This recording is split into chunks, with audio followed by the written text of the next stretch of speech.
Buenas tardes. Disculpe, aquí estamos entrevistando a el abogado que defendió a Pedro Castillo, el presidente del Perú que fue depuesto por un golpe de Estado. Disculpe, ¿cuál es su nombre? Sí, mi nombre es Indira Rodríguez Paredes, soy abogada penalista con especialidad en derechos humanos y he tenido casos diversos de presos y perseguidos políticos, tales como Pedro Castillo, actualmente Betsy Chávez, también el caso de Ayacucho, de Estefanía Lanya, asimismo también Joel David de Cusco y diversos otros casos como el operativo Perseo, Olimpo y también los que están actualmente, ¿no? Hace tiempo que Perú vive una situación bastante complicada. Desde el gobierno de Alan García, donde hubo matanza en dos penales, también después con la dictadura de Fujimori y posteriormente los sucesivos derrocamientos de presidentes.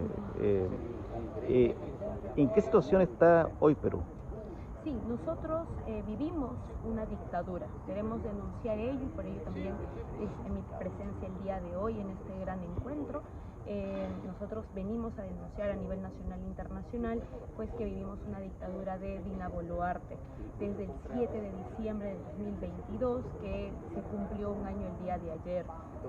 Dentro de lo que fue pues el golpe congresal al presidente legítimo Pedro Castillo Terrones, elegido por la mayoría de peruanos y peruanas, más aún el voto que fue pues por las regiones del país históricamente vulneradas, oprimidas, ¿no? Mucho se habló de ello dentro de la clase política de derecha, siempre estuvieron en contra de que él haya ganado la presidencia, pero justamente fue la voz popular porque una de las banderas de lucha era la nueva constitución y precisamente eso es lo que hizo el 7 de diciembre del 2022 y por ello pues al día de hoy es un preso político por plantear una nueva constitución dentro de su mensaje a la nación y pues evidentemente al día de hoy se encuentra sufriendo condiciones carcelarias terribles, ¿no? Así como todos los demás presos políticos.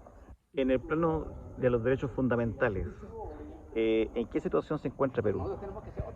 Se encuentra nuevamente, digo, en una dictadura que viola derechos humanos. De hecho, Yadina también ha planteado que desea salir del Pacto de San José.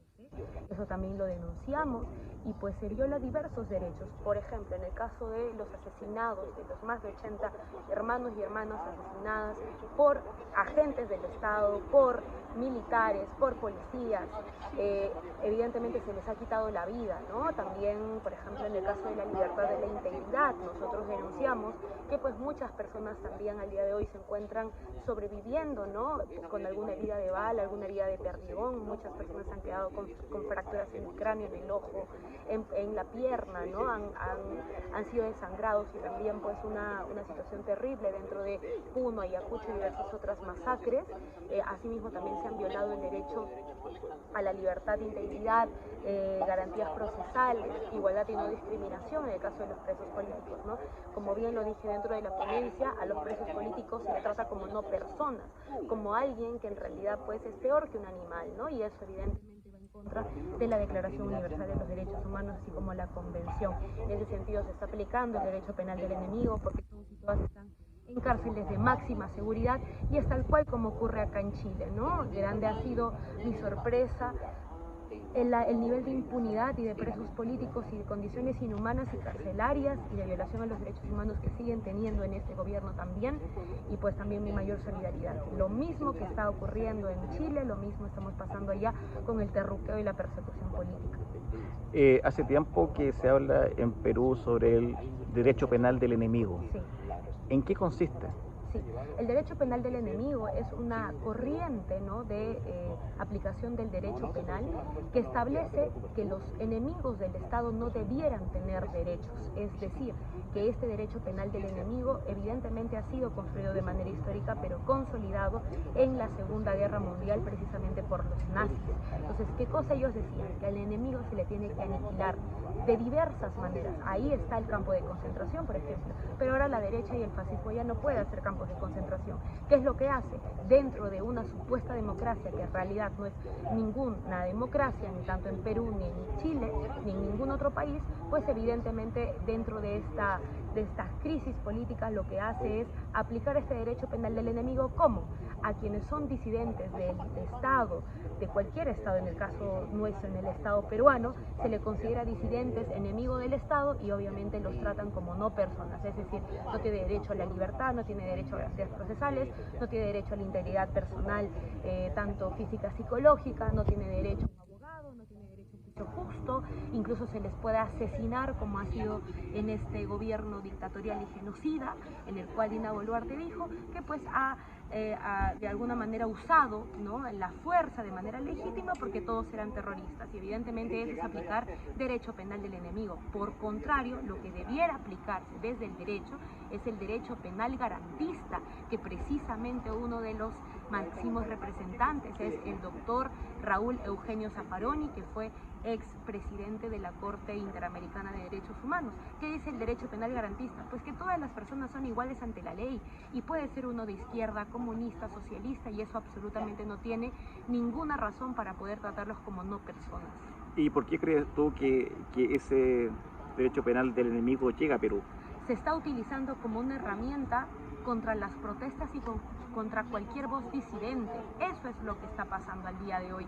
Se están utilizando tanto el terruqueo, que es considerar a toda persona disidente de un sistema, del status quo y precisamente de este régimen, como enemigos, como terroristas. Se está aplicando tanto el terruqueo como el derecho penal del enemigo en conjunto, y por eso mismo se está encarcelando, maltratando, criminalizando, persiguiendo y asesinando a peruanos y peruanas. ¿Por qué crees tú que Fujimori fue puesto en libertad hoy?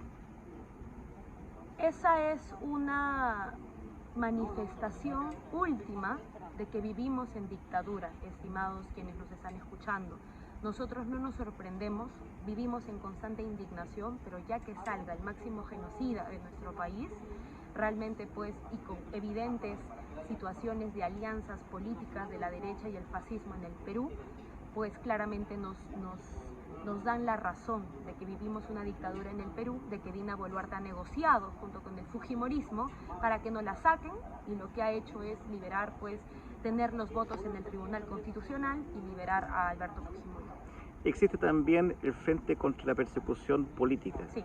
¿En qué consiste eso?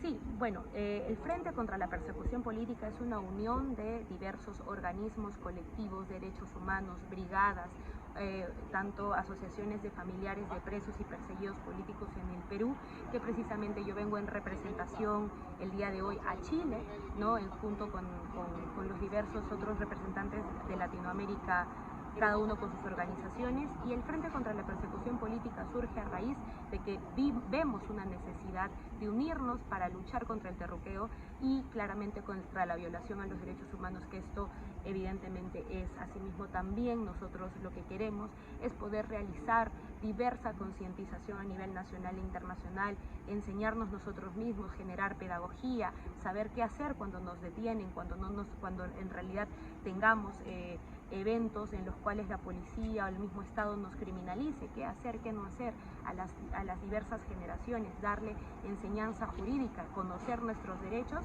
y defenderlos como puño de combate, como bien se ha dicho, ¿no? O sea, el derechos humanos no es solamente una cuestión académica, es realmente una herramienta de lucha para generar, pues, mayores condiciones para un mundo mejor. Muy bien. ¿Existe una cifra precisa, más o menos, de cuántos presos políticos hay en Perú? Sí, al día de hoy nosotros hemos hecho una investigación. Hay 1.500 carpetas abiertas de temas de terrorismo. Eso lo sabemos porque también nosotros nos hemos reunido con el relator Clemente de Naciones Unidas en el mes de marzo por el caso de Ayacucho. En ese sentido, ¿qué pasa? Que ya han estado saliendo desde diversos operativos que se han dado. Tanto la Universidad San Marcos, por ejemplo, se detuvo a 250 personas, también en el caso de Ayacucho, etcétera. Y ahorita, ya después de un año de dictadura, están más o menos entre 20 y 25 personas detenidas, ¿no?, de los casos. Ya antes ha sido más centenares de detenidos. ¿Esas 1.500 carpetas incluyen a los presos que vienen de la guerra en ¿Del Perú? No, No. son nuevos. Son Los nuevos. presos políticos de los años del conflicto armado interno ¿Ya? tienen otra dinámica también de trato. Igual, al final, están aplicando la misma ley antiterrorista, y eso es lo que quiero también denunciar. La misma ley antiterrorista que se estaba aplicando en los años 80, lo mismo se está aplicando actualmente a los protestantes, a los disidentes de este gobierno dictatorial, y eso es completamente inconstitucional e ilegal porque viola estándares internacionales. Ya lo ha dicho también la ONU, la Corte Interamericana, la Comisión, de que esa ley se tiene que derogar o modificar en todo caso, porque al final el tiempo de aplicación fue el conflicto armado interno, incluso en ese tiempo ya era violador de derechos humanos. Actualmente nuestro país ya no está en un conflicto armado interno, más bien por el contrario, se busca que haya un proceso transicional por la paz, pero obviamente no se puede con un gobierno dictatorial que nos sigue asesinando, encarcelando, maltratando. Eso es lo que Existe en México el caso del compañero preso político Higinio Bustos. Sí. En Guatemala el comandante César Montes. En Paraguay Carmen Villalba y Laura Villalba. En Ecuador los compañeros guevaristas presos. Al parecer la presión política se está expandiendo nuevamente y es una herramienta nueva o reactualizada de represión. ¿Cuál es su llamado? Sí, mi llamado a toda Latinoamérica unida, a toda la Via Yala, que vivimos pues opresión de 500 años de colonialismo, está reflejado en nuestros derechos humanos violados.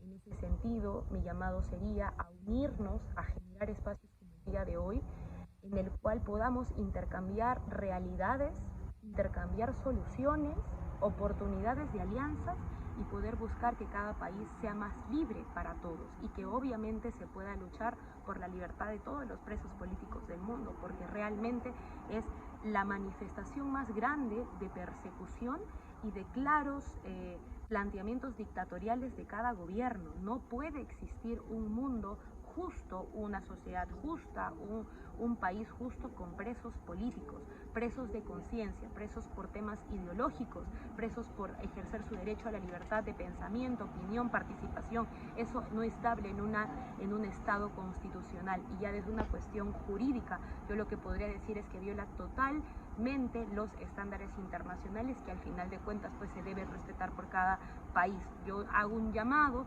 a todas las personas y también agradezco a todo el pueblo chileno que realmente pues desde el día 1, ¿no?, de la dictadura Boluarte, incluso en situaciones anteriores, en todo conflicto social y estallido en mi país, se han solidarizado, y pedimos que se solidaricen, que ayuden a denunciar todo lo que está ocurriendo en mi país y sobre todo seguir luchando por justicia para todas las familias de los asesinados y asesinadas del estallido social en Perú, asimismo por los heridos, por los perseguidos y sobre todo libertad a todos los presos políticos.